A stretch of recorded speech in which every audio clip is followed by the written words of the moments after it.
Shabbat Shalom, amigos e amigas, ouvintes da Kehillat Shemen Israel. Hoje, a sinagoga Kehillat Shemen Israel apresenta os estudos aprofundados sobre a Parashá Re'eh, ou seja, a porção da Torá de número 47 do ano de 5.784, que se encontra em Devarim, Deuteronômio, capítulo 11, verso 26, e vai até o capítulo 16, verso 17. Sem mais demoras, direto ao ponto, o que está sendo relatado na porção da Torá Re'eh? O nome da Parashá Re'eh significa veja, e é encontrada em Devarim, Deuteronômio, capítulo 11, verso 26, e vai até o capítulo 16, verso 27. Vejam, diz Moisés ao povo de Israel, eu coloco diante de vocês hoje uma bênção e uma maldição.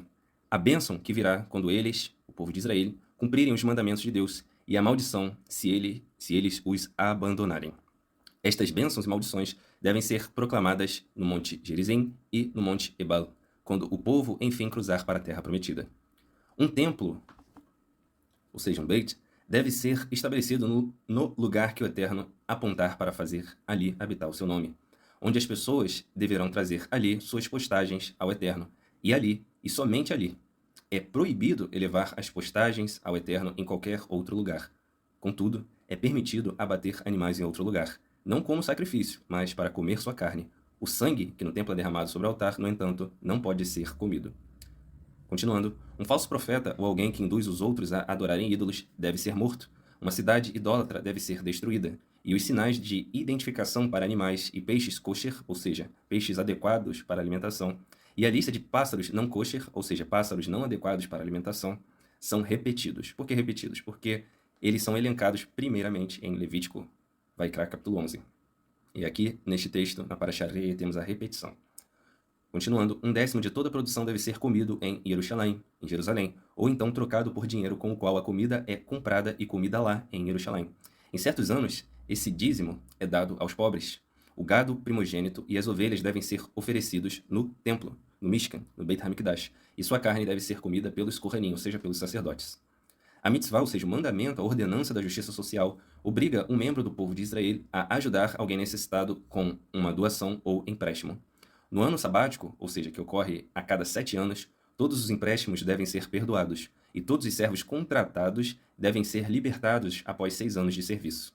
A Parashá conclui com as leis dos 3 festivais de peregrinação, ou seja, Pesach, Shavuot e Sukkot, que é o momento quando todos devem ir para ver e ser vistos diante do Eterno no Beit HaMikdash, no Mishkan.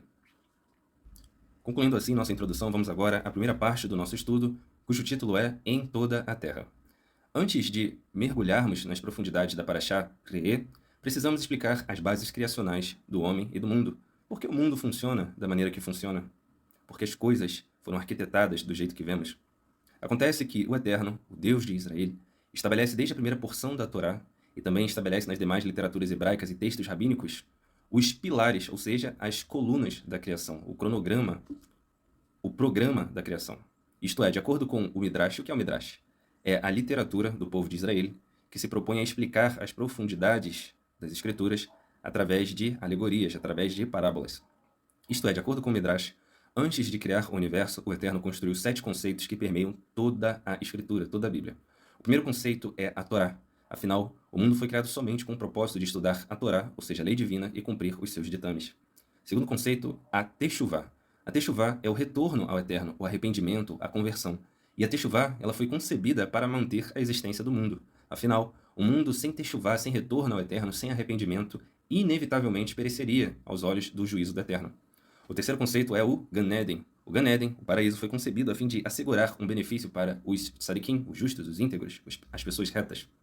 Quarto conceito, Gehinnom, que é o local de sofrimento e penitência, vulgarmente conhecido aqui como inferno. O Gehinnom, ou seja, o local de penitência e inferno, foi concebido a fim de dar castigo ao malvado.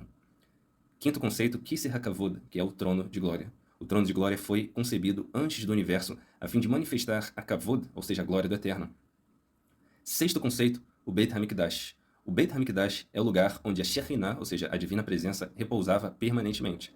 Portanto, o conceito de Beit HaMikdash, que é a casa definida, o templo específico, o Beit HaMikdash foi concebido, aliás, como uma condição para a criação. Sétimo e último conceito, o nome do Mashiach. O objetivo final da humanidade é chegar aos dias do Mashiach. Esta época é conhecida como a Era Messiânica e também como Olam Rabá, ou seja, o mundo vindouro. Assim sendo, O nome do Mashiach deveria ser estabelecido antes da iniciação de todas as coisas, conforme está registrado em Mishlei, ou seja, Provérbios capítulo 8.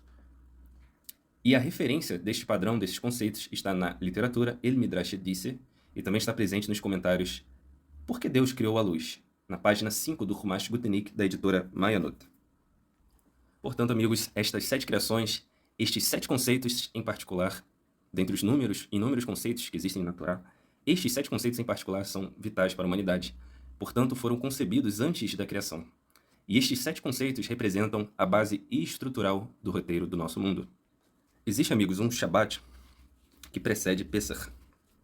E esse Shabat é conhecido como Shabat Hagadol, ou seja, o Grande Shabat. Existe no Sidur Sefaradi, da editora Sefer, na página 193, no serviço de Kabbalat Shabbat, no serviço de recebimento do Shabbat, a seguinte parte de um louvor de uma oração eterna que diz o seguinte: Vamos ao encontro do Shabbat, origem de toda bênção, glorificado no princípio por Deus. Ele foi o fim e o primeiro pensamento de toda a criação. Então o Eterno, ele não projetou a criação com elementos aleatórios. O Shabbat é uma figura, uma pré-figuração do fim do exílio, da Geulah, da redenção. No mundo vindouro, no Olam Rabat, nós viveremos um eterno Shabbat Hagadol. E não somente o tema do Shabbat aponta para os dias da redenção, mas todos esses conceitos concatenados, um após o outro, eles apontam, eles prefiguram questões maiores a respeito do destino do mundo do Olam Hazé.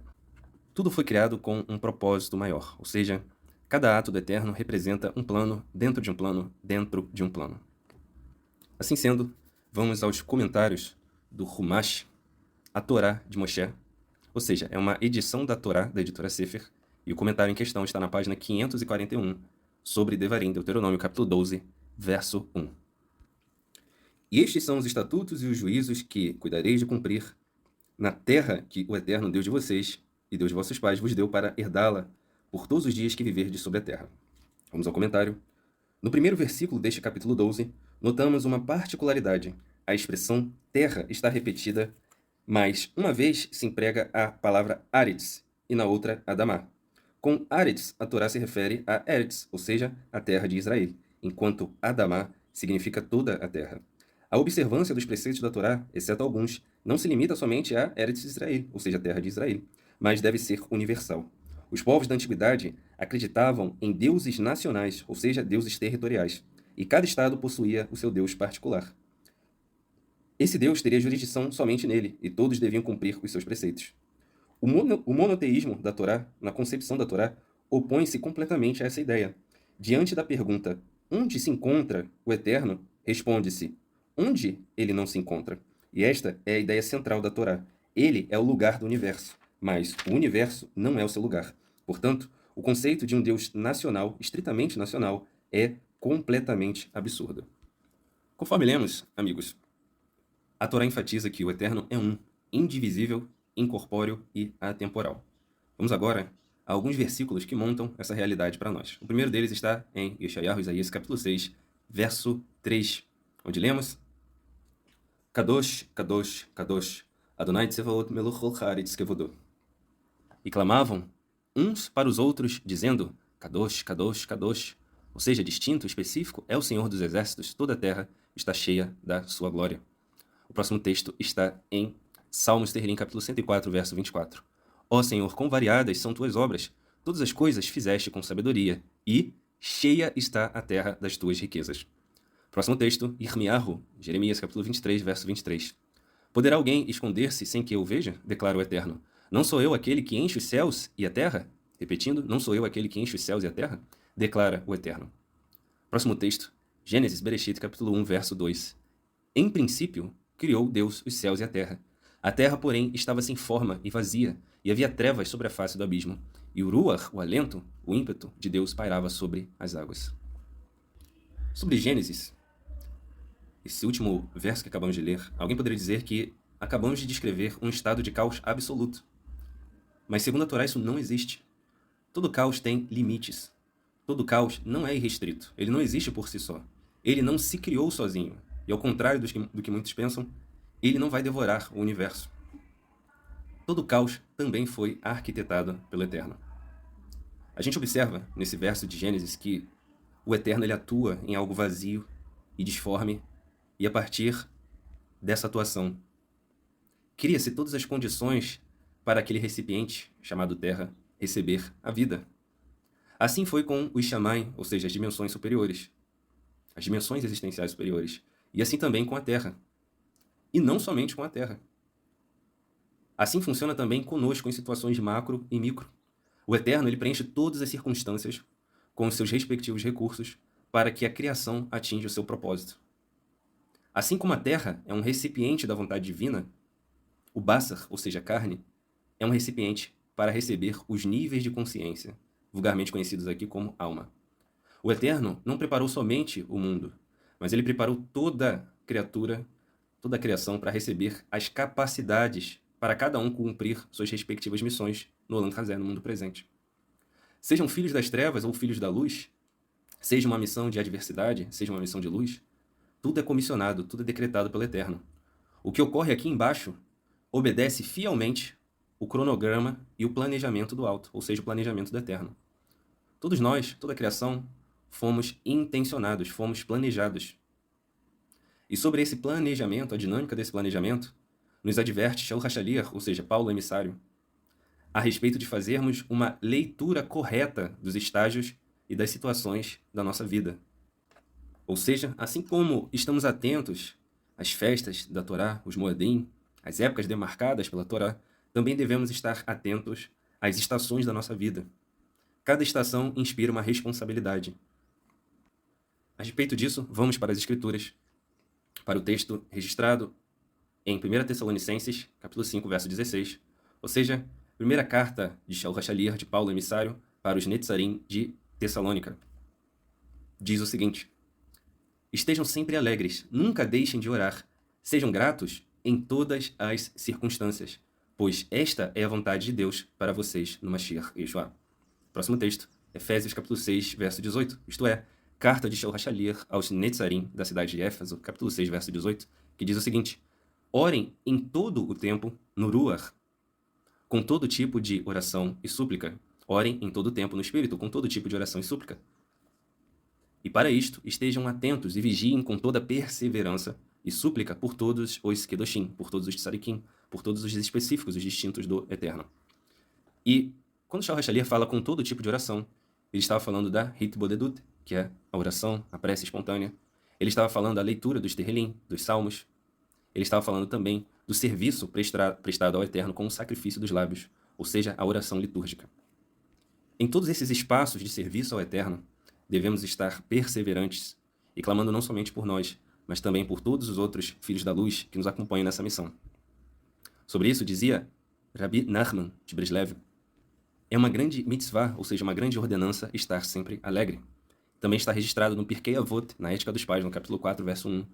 Quem é aquele que é rico? É rico aquele que se alegra com a sua porção. Reparem que as falas de Rabbi Nachman e as falas registradas no Pirkei Avot foram ditas muito depois dos registros da Bessorá, ou seja, dos registros nas Ketuvim Netzarim, nos escritos nazarenos. Shaul HaShaliach, Paulo emissário, já nos lembrava sobre a indispensável importância de estarmos sempre alegres na presença do Eterno, de nunca deixarmos de buscar a face do Eterno, nunca deixarmos de orar e nunca deixarmos de pedir pelos Kedoshim.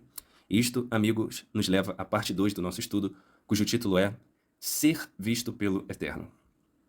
Conforme o título da primeira parte, ou seja, em toda a terra, verificamos que não existem recintos, setores da nossa existência que estão ocultos ou inalcançáveis pelo Eterno. Absolutamente tudo passa pelo planejamento do Eterno. A gente tem uma expressão, um provérbio popular que diz que o coração é terra que ninguém pisa. Isso significaria dizer, em outras palavras, que os sentimentos, as emoções de uma pessoa são profundamente pessoais e inacessíveis aos outros. Em outras palavras, ninguém poderia realmente entender completamente o que se passa no coração de outra pessoa. Afinal, cada indivíduo tem suas próprias experiências, suas próprias dores, suas próprias alegrias, seus próprios segredos. Tudo isso único e que muitas vezes são incompreensíveis para os outros. E essa expressão, coração é terra que ninguém pisa, ressalta a ideia de que o coração seria um território íntimo e privado, onde apenas o próprio indivíduo tem acesso total.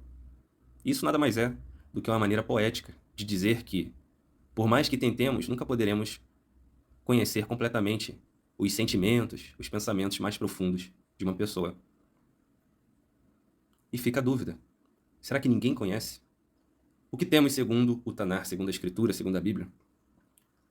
O primeiro texto está em Tehillim, Salmos, capítulo 139, verso 1 e verso 2, que diz o seguinte: Senhor, tu me examinas e me conheces, penetras de longe os meus pensamentos e conheces todos os meus caminhos. Salmos, Tehillim, capítulo 33, verso 13. O Senhor olha dos céus e vê todos os filhos dos homens do lugar de sua morada. Observa todos os moradores da terra. Ele, o Eterno, que forma o coração de todos eles, que contempla todas as suas obras. A gente observa aqui que o Eterno não somente conhece, mas ele é quem criou. Ele é o engenheiro de cada coração. Ele não observa, o Eterno não observa algo que se formou por si só. O Eterno não permite que o coração cresça e abrigue pensamentos. É Ele, o Eterno, que arquiteta tudo. É importante enfatizarmos isso, pois o Eterno não é onisciente passivo, como muitas pessoas pregam ou acreditam. Ele não conhece um futuro que se desenrola sozinho em função de supostas escolhas da humanidade. É Ele, o Eterno, que guia o passado, o presente e o futuro, numa linha só. Todas essas divisões temporais que costumamos fazer para entender a eternidade não se aplica aos padrões do Eterno. Para Ele, ou seja, para o Eterno, bendito seja, tudo está estático, como se fosse uma paisagem em um quadro. O Eterno, ele não é um Deus territorial ou situacional. O Eterno não está preso às nossas réguas, aos nossos padrões de qualidade. Ele não recolheu conselhos conosco para arquitetar sua obra. Ele é um, indivisível, incorpóreo e atemporal. E é o Eterno que cria o coração, os corações, a sede dos pensamentos. Toda vez que a Torá fala em corações, ela se refere à sede dos pensamentos. Segundo a Torá, segundo a Escritura, é o Eterno que cria o coração. Ele arquiteta e executa e mantém o seu planejamento. Nós somos atores da vontade suprema do Eterno. E nesse contexto, ainda nesse contexto, há espaço para cada um perceber e receber a benevolência do Eterno, conforme o grau da responsabilidade que foi depositada sobre cada indivíduo. Não confundir isto com méritos. Não existem méritos nesse sistema. Tudo vem do Eterno.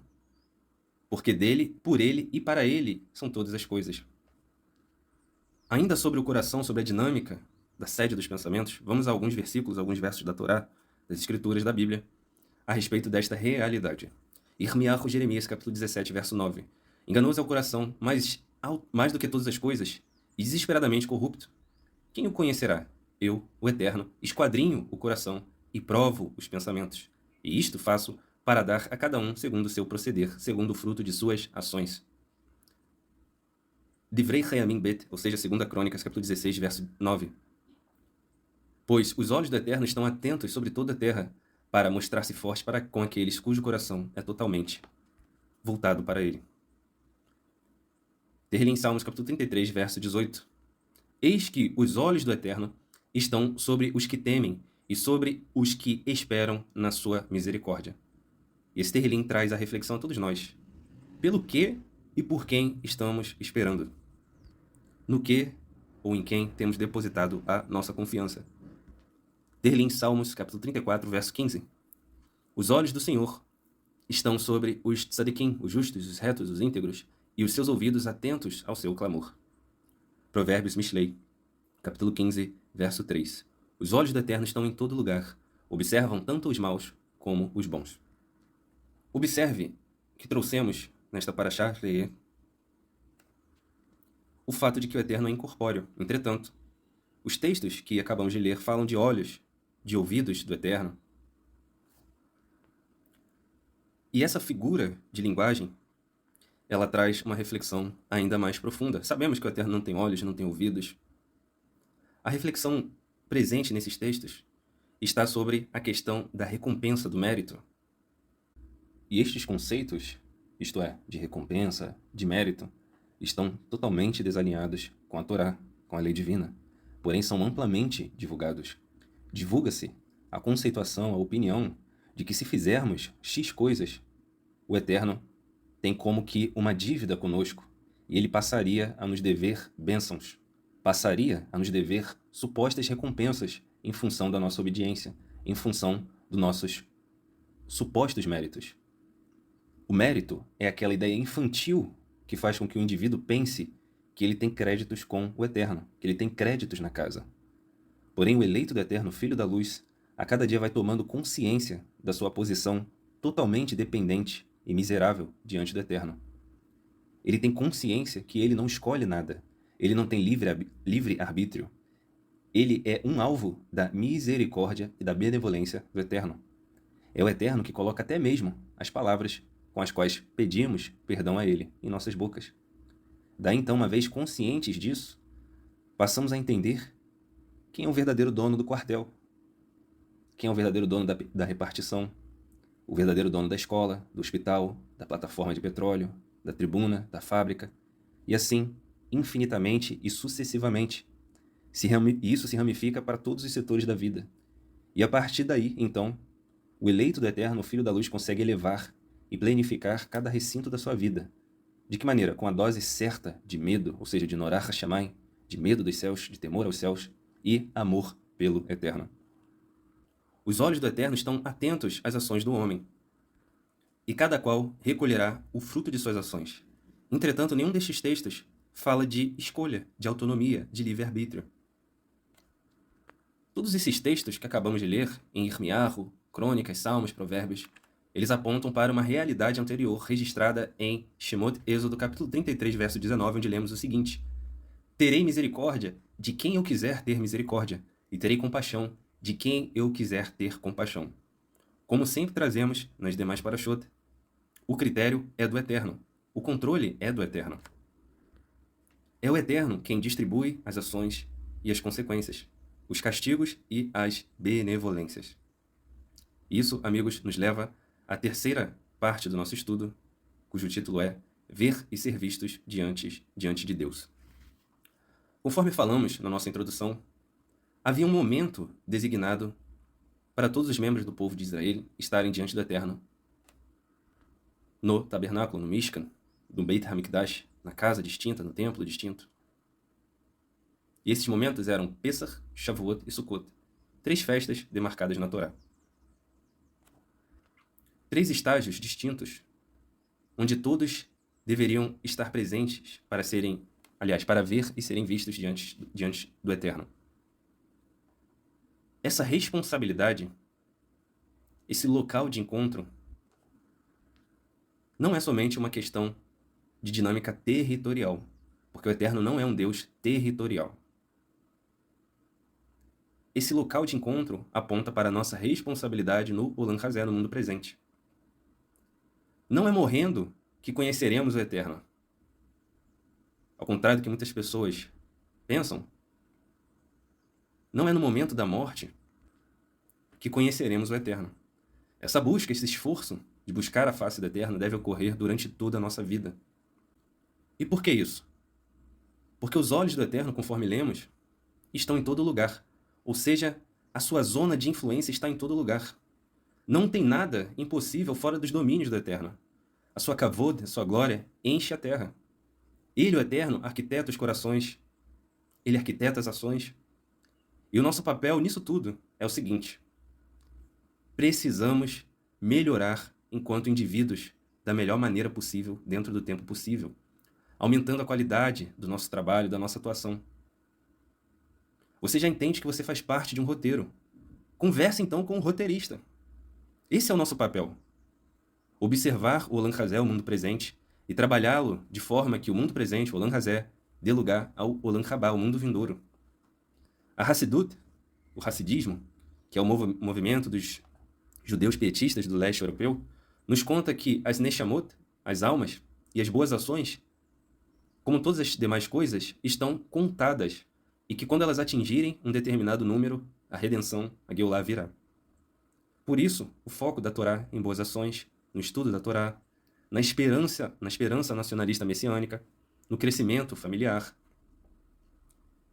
na dinâmica social verdadeira, orgânica.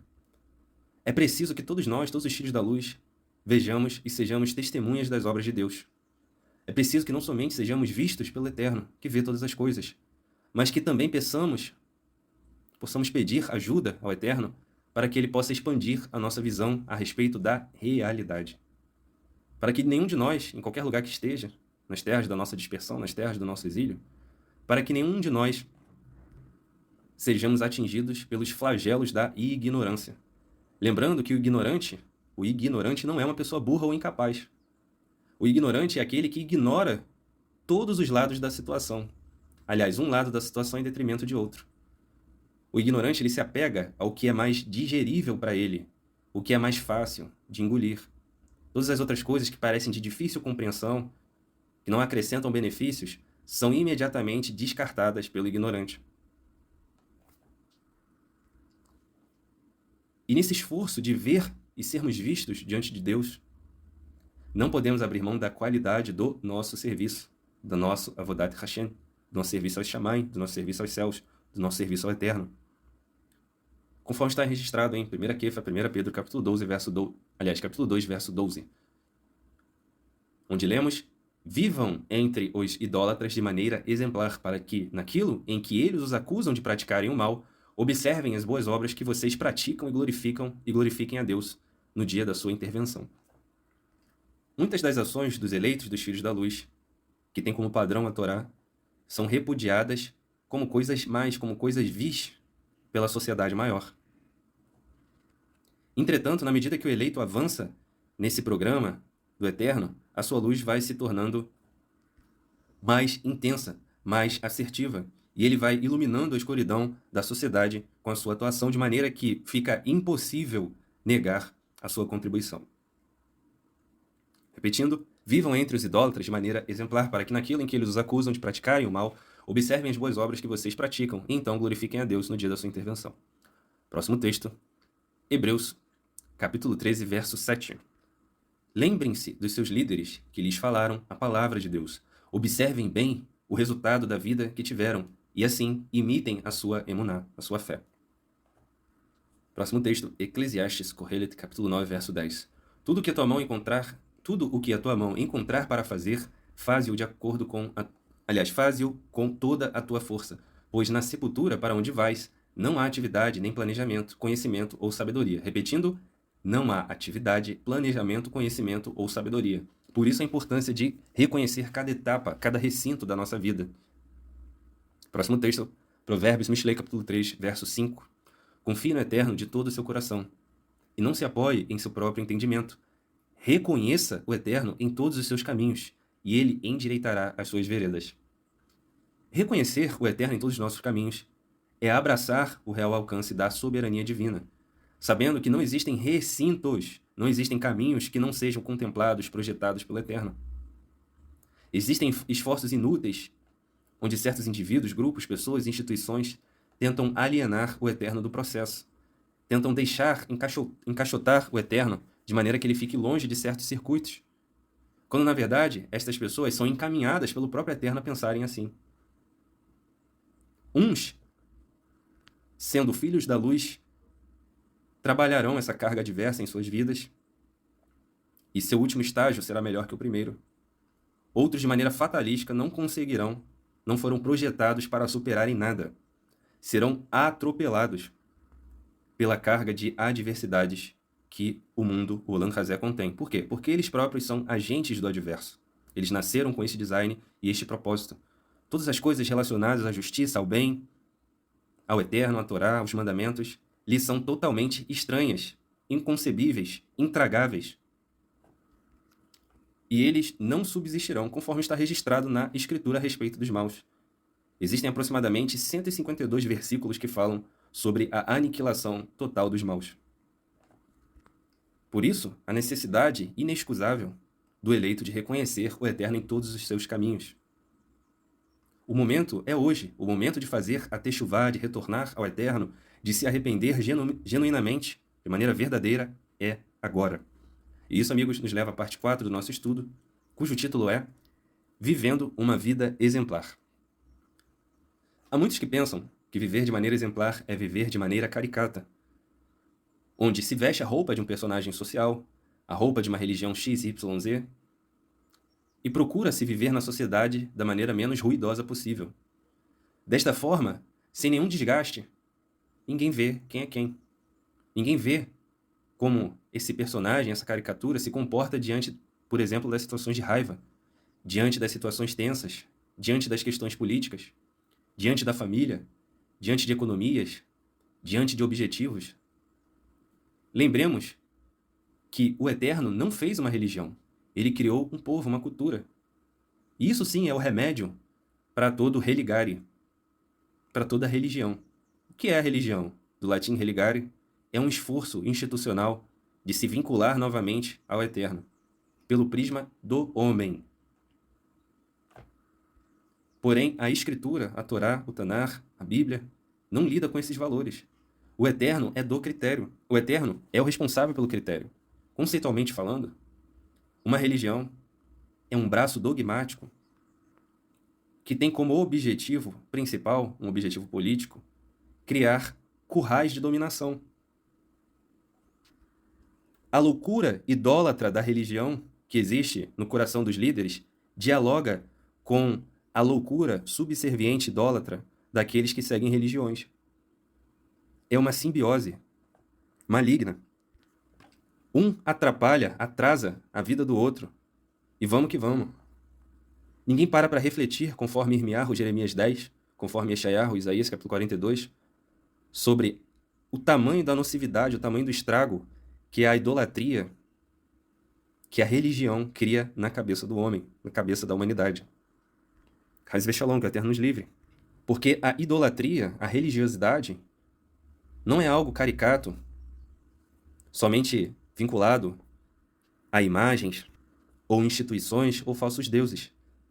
A idolatria, a religião nasce da percepção equivocada de que o homem pode controlar os ritmos do Shammai, os ritmos dos céus, que o homem pode, de alguma forma, exercer sua influência nos decretos divinos, que o homem pode criar um bunker espiritual, religioso, para escapar da ira divina. E não funciona assim.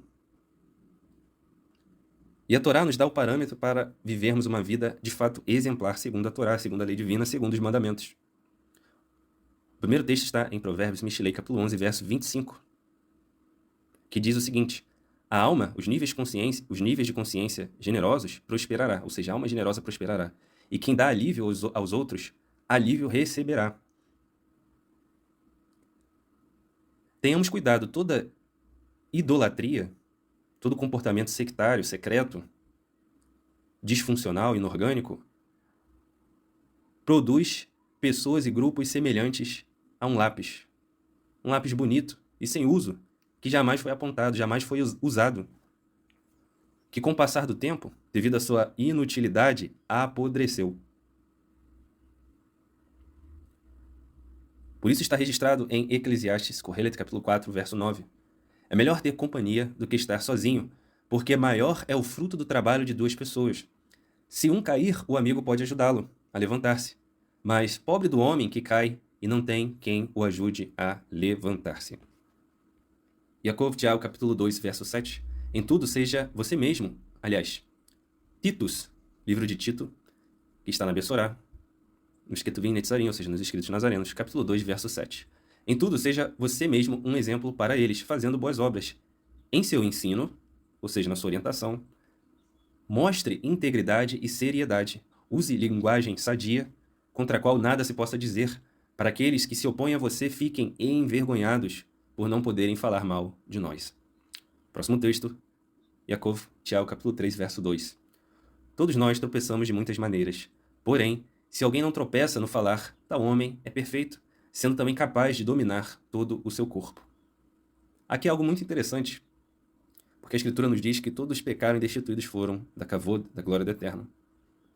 Mas ele também fala de uma ação e de um homem perfeito, mesmo com erros, mesmo cometendo hatatim.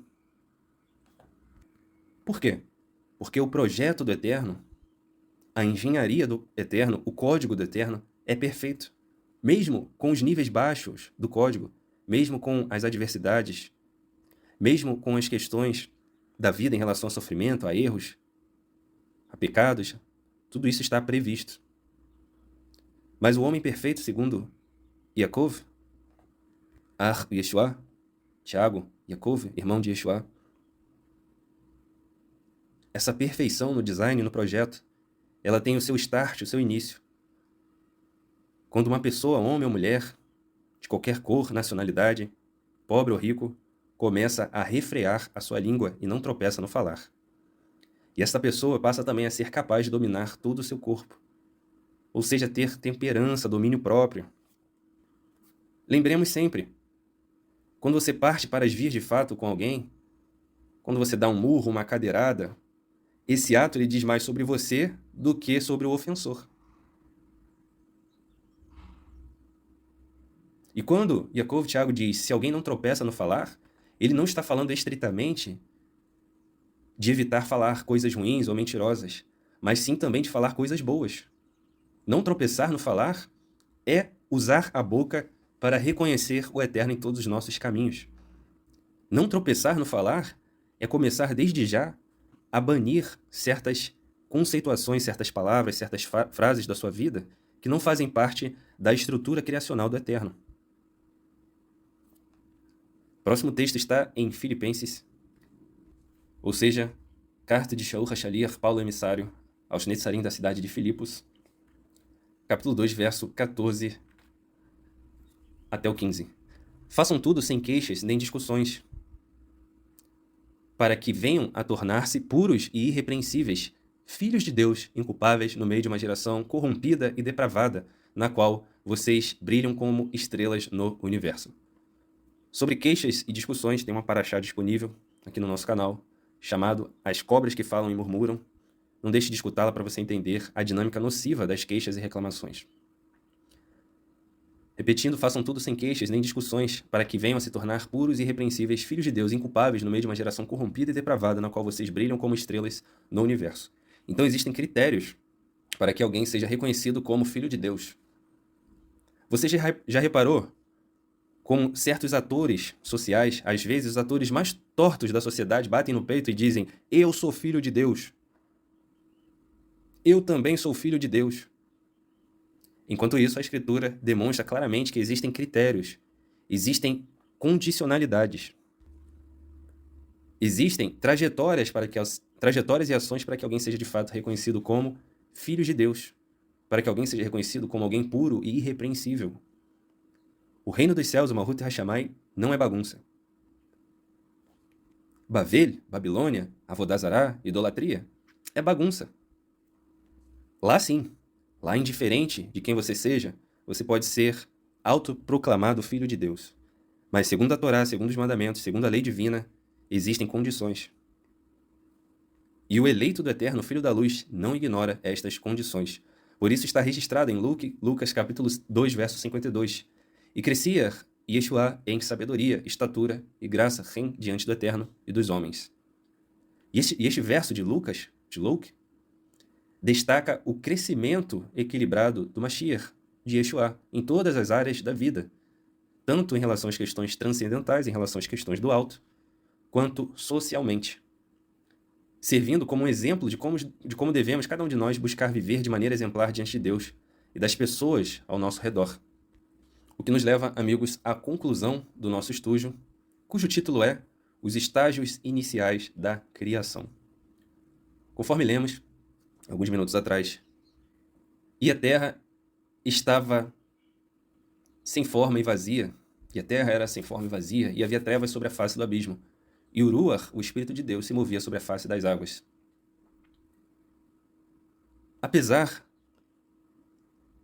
da falta de forma, apesar de estar vazia e não cheia, conforme lemos em alguns versículos, e apesar de haver trevas sobre a face do abismo, a terra não era despropositada. Aquele era um estágio da criação. Aquele era um estágio da terra. E a partir daquele momento, todas as condições para recebermos a vida vieram do Eterno. Mashiach diz, Yeshua, em determinado momento, na Bessorá Tová, na Boa Nova, nos Ketuvim Netzarim, nos escritos nazarenos, o seguinte: eu vim para que tenham vida e vida em abundância. O Mashiach é um portão de Teshuvá. A Kabbalah nos conta, o Zohar nos conta, que quando o Eterno quer usar de misericórdia para com os homens, ele olha para o seu Mashiach. E o Olam Hazé, ou seja, o mundo presente, ele recebeu as condições, apesar de estar vazio, disforme, repleto de trevas, ele passa então a receber as condições para abrigar a vida. E não somente isso, o Olam Hazé gradativamente recebe mais condições para que possamos receber vida em abundância. E gradativamente entrarmos em outro patamar existencial. Mesmo no estágio atual da humanidade, mesmo no Olam Hazé, o projeto, o planejamento do Eterno é perfeito. E gradativamente, o projeto vai entrando em novas fases. Não somente o mundo, mas cada indivíduo gradativamente atingirá o propósito existencial para o qual existe. Em Yeshayahu, Isaías, capítulo 6, verso 3, lemos o seguinte: e clamavam uns aos outros dizendo, específico, distinto, é o Eterno dos Exércitos, toda a terra está cheia de sua glória. Kadosh, Kadosh, Kadosh. E por que este texto de Yeshayahu, Isaías faz questão de dizer toda a terra? Porque todas as condições para a vida foram patrocinadas e são mantidas pelo Eterno. Cientificamente falando, existem alguns elementos muito característicos, muito peculiares, muito necessários à existência na vida da Terra. Nós estamos, por exemplo, numa distância adequada do Sol. A Terra, o nosso planeta, ele está numa zona chamada habitável, zona habitável, onde a temperatura é adequada para a existência de água no estado líquido. Se a Terra estivesse muito mais perto ou mais longe do Sol, as temperaturas extremas tornariam a vida impossível. Nós temos também a presença de água no estado líquido. E a água, como sabemos, como constatamos, é essencial para todas as formas de vida conhecidas. A Terra tem uma abundância de água líquida, o que é crucial para os nossos processos biológicos. A gente tem uma atmosfera protetora. A atmosfera da Terra, ela tem oxigênio para respiração e uma camada de ozônio que nos protege contra os raios ultravioletas nocivos. E sem essa atmosfera, a vida como conhecemos não poderia existir, se tornaria inviável. A gente tem um campo magnético que protege o planeta de radiações solares e da radiação cósmica, que poderia destruir a nossa atmosfera e tornar rapidamente a superfície inabitável. Nós temos a massa adequada na Terra.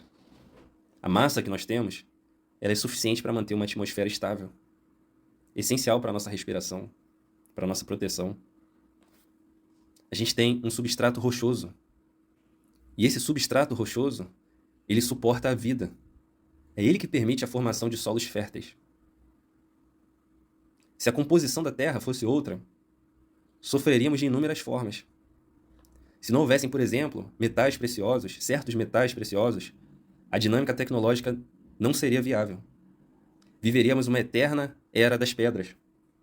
E assim como a Terra possui esses mecanismos existenciais, todos minimamente planejados pelo Eterno, gradativamente o eleito, enquanto indivíduo, passa por várias camadas existenciais. Através de cada etapa da vida, ele atravessa várias portas. A Kabbalah, por exemplo, fala de 50 portões de entendimento.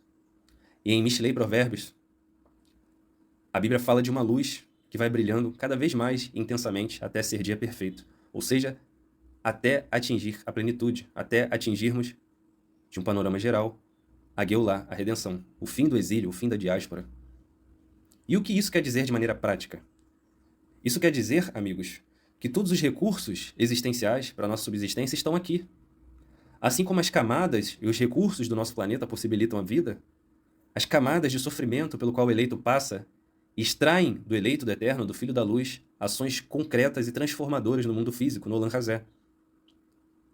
Nos conta a Hassidut, ou seja, a tradição dos judeus pietistas do leste europeu, e nos conta a Kabbalah, a Kabbalah é a alma da Torá, é a disciplina, a tradição que se debruça sobre as profundidades da Torá e sobre a natureza do divino, sobre a natureza do homem. Nos conta a Hassidut e nos conta a Kabbalah que a Shekhinah, ou seja, a divina presença, desceu com o povo de Israel, com o Am Israel, ao exílio e permanece com eles em todas as suas jornadas. Essa ideia é frequentemente mencionada no Zohar, na Kabbalah, nos textos racídicos. A divina presença não nos abandonou. O Eterno está com cada eleito nas terras das suas dispersões, para os conduzirem de volta à sua terra. E além dos sofrimentos, existem outras camadas a serem superadas, ou seja, temos que encontrar cada um de nós as centelhas divinas em meio às kelipot. O que são kelipot? São cascas de impureza, internas e externas. Ou seja, são idolatrias, mentiras, modismos, prioridades erradas, falta de visão clara da soberania divina, falta do real alcance da soberania divina, falta de visão clara sobre o que é ser um eleito, falta de visão clara sobre o que é de fato ser messiânico, ou seja, guardar a esperança nacional. E assim, amigos, considerando todos esses recursos, toda esta trajetória, encerramos hoje a apresentação da Parashá Re'eh. Os artigos que sempre mencionamos a respeito do ideário messiânico estão sendo compilados, revisitados, organizados e expandidos. Eles estão tomando a forma de um livro que, com a ajuda do Eterno, estará disponível assim que concluirmos este esforço. Deixe aqui no Spotify ou na plataforma que você estiver ouvindo esse podcast os seus comentários. Conta pra gente suas sugestões, suas dúvidas, ou conta pra gente algum tema que você acredite que necessite de aprofundamento, de expansão. A gente vai tomar nota e colocar aqui na pauta das Parashut. Shalom, shalom, amigos. Lehitraot.